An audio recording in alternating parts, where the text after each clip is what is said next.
The Japanese town of Kesannuma used to be notorious for its shark and tuna fishing. Environmentalists argued it was unsustainable. The tsunami, though, brought an abrupt halt to the trade. The sea upon which it depended devastated the port and its fleet. For the second in a series of special reports, our chief correspondent, Thomson, has returned to Kesannuma to meet the fishermen who are attempting to rebuild their lives and the business that their town depends on. Lights on, cast off. Dawn and the fishing boat Gonge Maru is being made ready to work.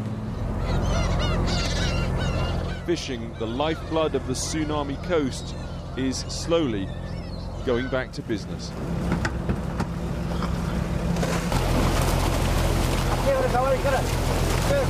Harvesting the rich mackerel and salmon shoals off the coast at this time of year.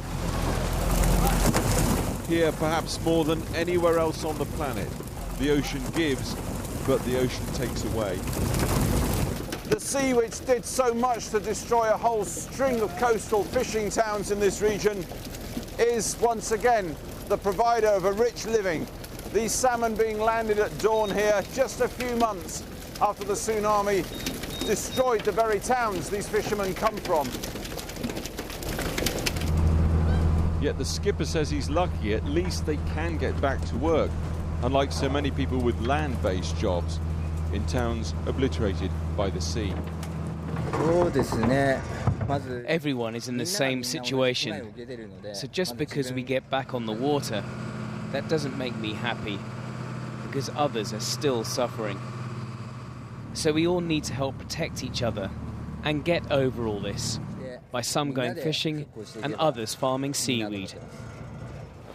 For generations used to life at sea, preparing seaweed for propagation comes a poor second, but it's all there is around here. Right now, the boatyard's been destroyed, so they can't build or fix as many boats as we need.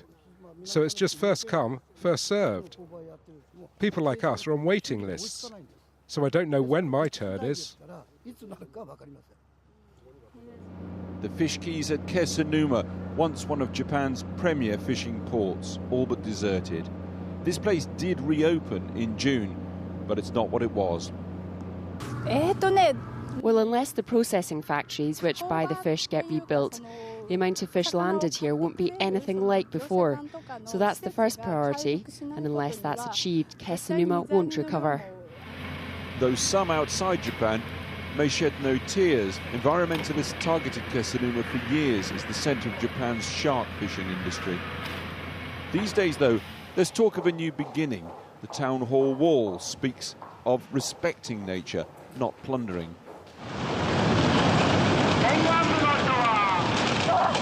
The effort to restart fishing here has been monumental.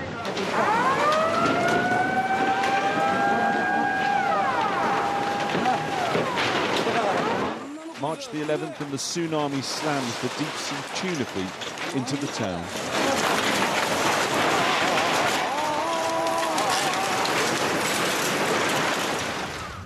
We found the vessels a few days later high and dry. Yet, 3 months later, on June the 18th, the cranes moved in and the long haul and lift back to the water was underway. It all leaves Kesannuma a rather different place 8 months on from the tsunami. Not that Kesannuma is anything like back to normal. The town is crippled, liable to flooding because the coastline has slipped by about a metre. But this is Japan. At the town hall, the paintings speak of a way of life, waving off the boats for months on end with their flags and streamers for good luck. They thought they'd never see this happen again here. And yet, only this morning, bedecked with bunting and flags, the Shoyu Maru left port to hunt for tuna. Thomson, Channel 4 News, Kesannuma.